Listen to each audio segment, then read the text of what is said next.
বনফুলের শ্রেষ্ঠ গল্প পরিবর্তন। 1। খেজুরে গুড়ের সন্দেশ খাইয়া সমস্ত মুখটা তিক্ত হইয়া গেল, অথচ সন্দেশগুলো ভালোই ছিল। গোড়া হইতে শুনুন তাহা হইলে। হরিমোহন বড় লোক ছিল, টাকার অভাব ছিল না, সুতরাং বেঘরে বিনা চিকিৎসায় মারা যাইবে না ইহা জানিতাম। অর্থ দ্বারা যতটা চিকিৎসা ক্রয় করা সম্ভব তাহা ক্রয় করা হইবে, হইতেও ছিল। 2 জন কৃতবিদ্য নাম করা ডাক্তার প্রত্যহ 2 বার করিয়া আসিয়া হরিমোহনের তত্ত্বাবধান করিতেছিলেন। 2 জন নার্স আসিয়া হয়তো তাহার শুশ্রূষার ভারও লইতেন, কিন্তু সরমা হরিমোহনের স্ত্রী তাহাতে কিছুতেই সম্মত হইলেন না। তিনি নিজেই সেবা করিতে লাগিলেন এবং তাহার সেবা নিপুণতা দেখিয়া ডাক্তার 2 জন স্বীকার করিতে বাধ্য হইলেন যে সেবার কোনো ত্রুটি হইতেছে না। বেতনভোগী নার্স এতটা করিত কিনা সন্দেহ।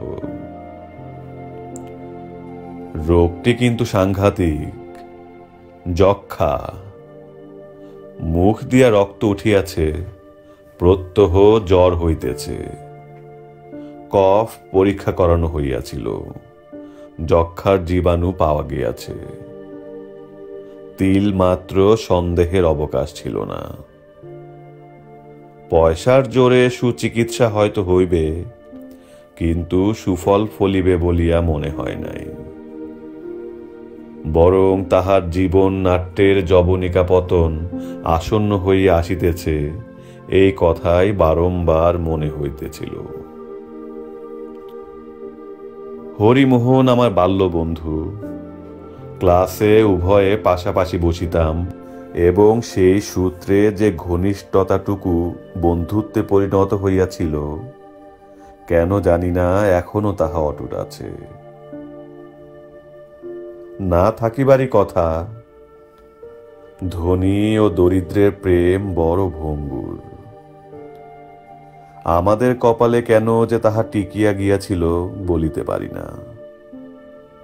যাই হোক, রোজ তাহার খবরটা লইতে যাইতাম।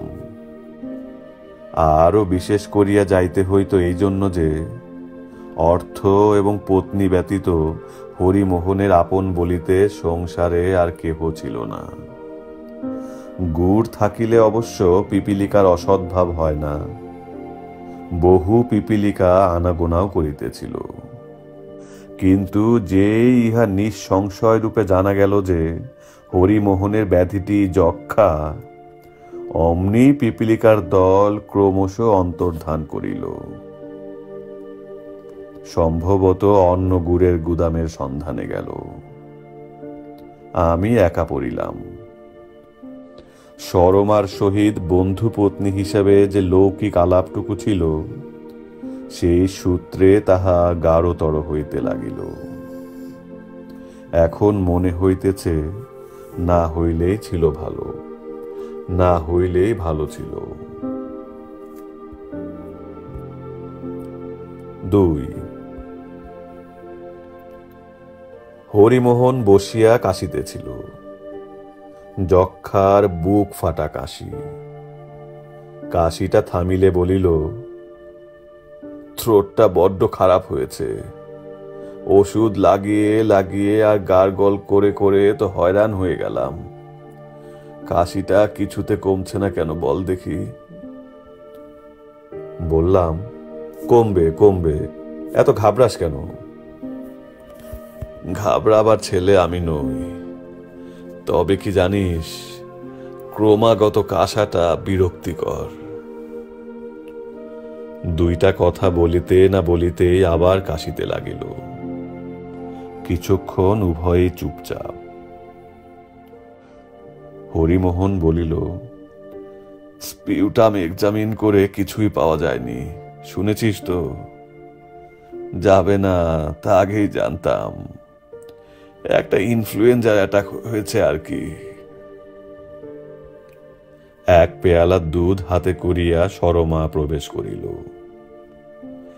কাশি শেষ করিয়া হরিমোহন বলিল, ও কি আবার? দুধ? এখন আবার দুধ কেন? ডাক্তারেরা বলে গেছেন দুধ দিতে। যে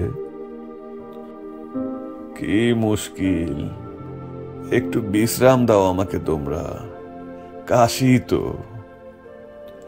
আবার কাশি শুরু হইল।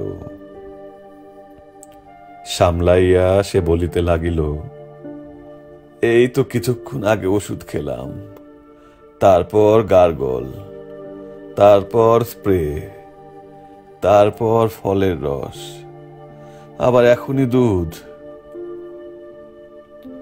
ডাক্তাররা বলেছেন ভালো করে খাওয়া দাওয়া করলে শিগগিরই সেরে উঠবে। বেশি দুধ আনিনি তো, নাও। সরমা পেয়ালাটা সম্মুখে ধরিল। দুই চুমুক খাইয়া হরিমোহন বলিল, আর না, দোহাই তোমার, জায়গা নেই আর পেটে। না না, খেয়ে নাও এটুকু, বলুন না আপনি একটু। আমিও অনুরোধ করিলাম, আচ্ছা, আর এক চুমুক খাচ্ছি তোর অনুরোধে। আধ পেয়ালার বেশি সে কিছুতেই খাইল না। সরমা পেয়ালাটা লইয়া পাশের ঘরে ঢুকিল। আমিও উঠিয়া পড়িলাম। রাত হইয়াছিল। সরমাকে একটা কথা বলিয়া যাইতে হইবে। ডাক্তারেরা বলিয়াছেন টেম্পারেচারের কথা হরিমোহনকে যেন জানানো না হয়। হরিমোহনকে বলিলাম, 9টা বেজে গেছে, আজ উঠি ভাই, কাল আবার আসবো। আচ্ছা। হরিমোহন পাশ ফিরিয়া শুইল। 3 পাশের ঘরে আসিয়া ঢুকিলাম। আসিয়া যাহা দেখিলাম তাহাতে চক্ষু স্থির হইয়া গেল।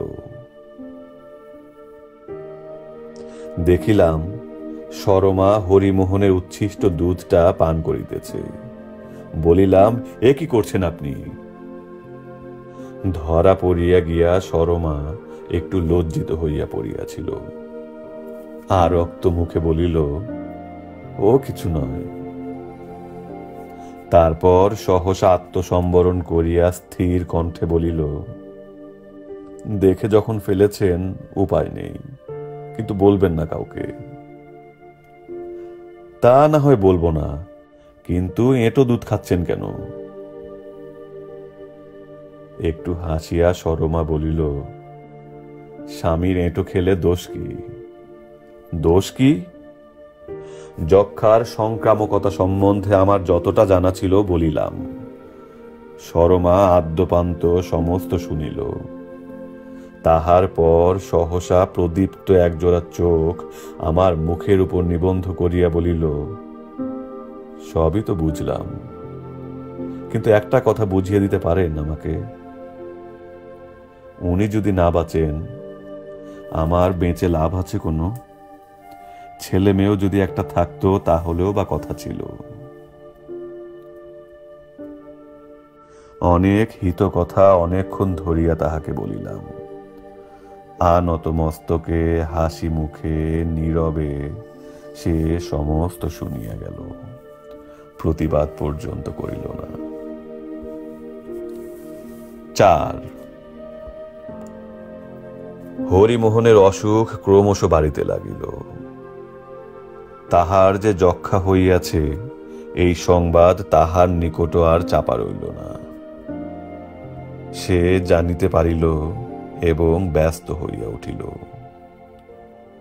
যে 2 জন ডাক্তার দেখিতেছিলেন তাহারাও ব্যস্ত হইলেন এবং আরো 2 জন ডাক্তারকে পরামর্শার্থে ডাকিলেন। চারিজনে মিলিয়া ঠিক হইল যে কয়েকটি এক্স-রে প্লেট লওয়া দরকার। তাহাও যথাসময়ে হইল। এক্স-রে করিয়া দেখা গেল একটি ফুসফুসি আক্রান্ত হইয়াছে, অপরটি একেবারে নির্দোষ আছে।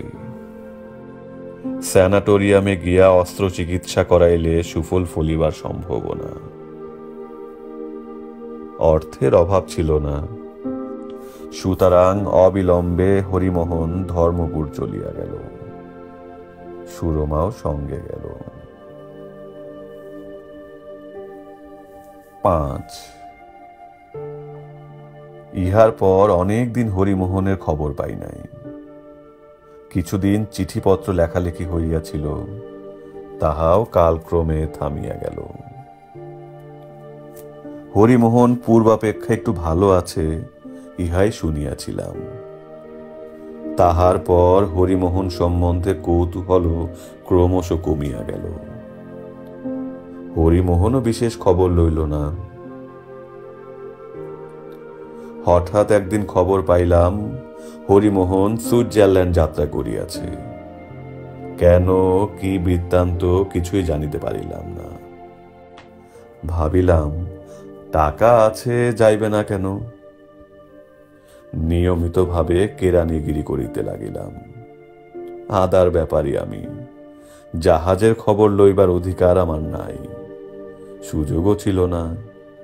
হরিমোহন কোনো ঠিকানা দিয়া যায় নাই। 6 শরৎ বসত অতীত হইয়াছে। হরিমোহনের কথা প্রায় ভুলিয়া গিয়াছি। এমন সময় হঠাৎ একদিন তাহার পত্র পাইলাম, 2 ছত্র চিঠি। ভাই নরেশ, আগামী মঙ্গলবার কলিকাতায় পৌঁছিব, পারো তো দেখা করিও। হরিমোহন। দেখিলাম চিঠিখানা লিখিয়াছে দেশের ঠিকানা হইতে। কবে দেশে আসিল সে, কিছুই তো জানি না। মঙ্গলবার দিন সন্ধ্যার পর আপিস ফেরত তাহার বাসায় গেলাম। সে বাড়িতেই ছিল। খুব ঘটা করিয়া আদর অভ্যর্থনা করিয়া বসাইল।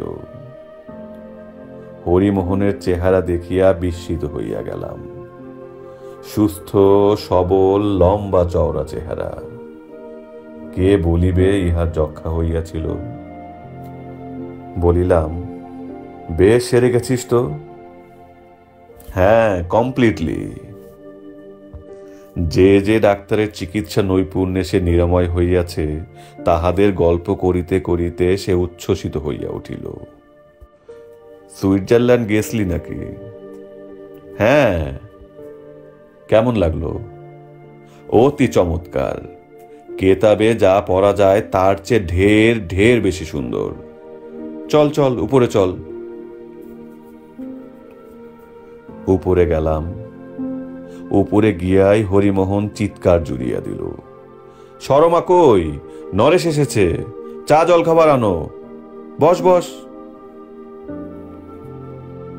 দামি সোফাটার উপর একটু সন্তর্পণেই বসিলাম। হরিমোহন বলিতে লাগিল, তারপর তোর খবর কি বল?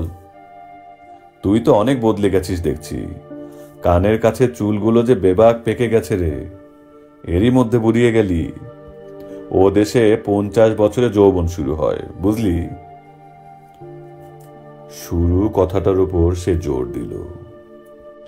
আমার যে প্রত্যহ একটু একটু করিয়া জ্বর হইতেছে এবং ডাক্তারে আমারও টিবি সন্দেহ করিতেছে, সে কথা আর তাহাকে বলিলাম না। বলিয়া লাভ নাই। কেবল বলিলাম, ও দেশে আর এ দেশে ঢের তফাৎ রে ভাই।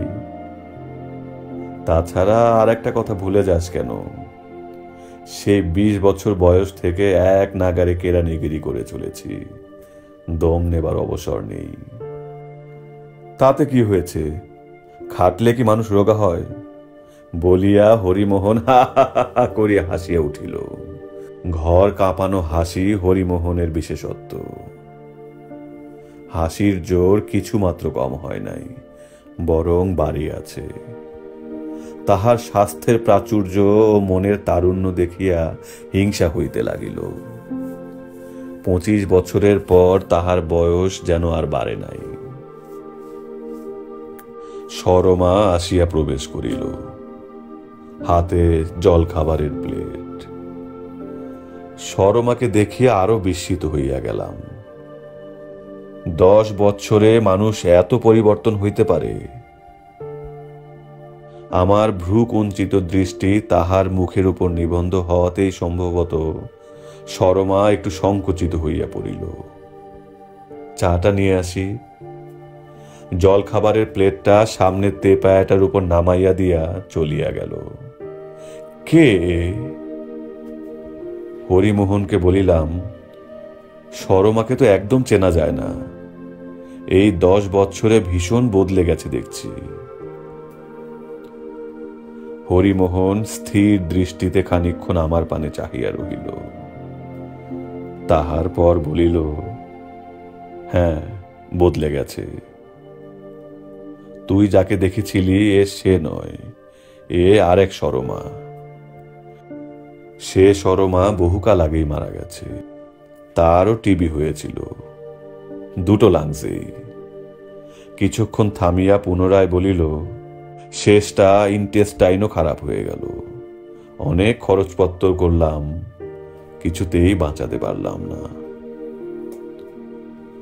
উভয়ই কিছুক্ষণ চুপচাপ।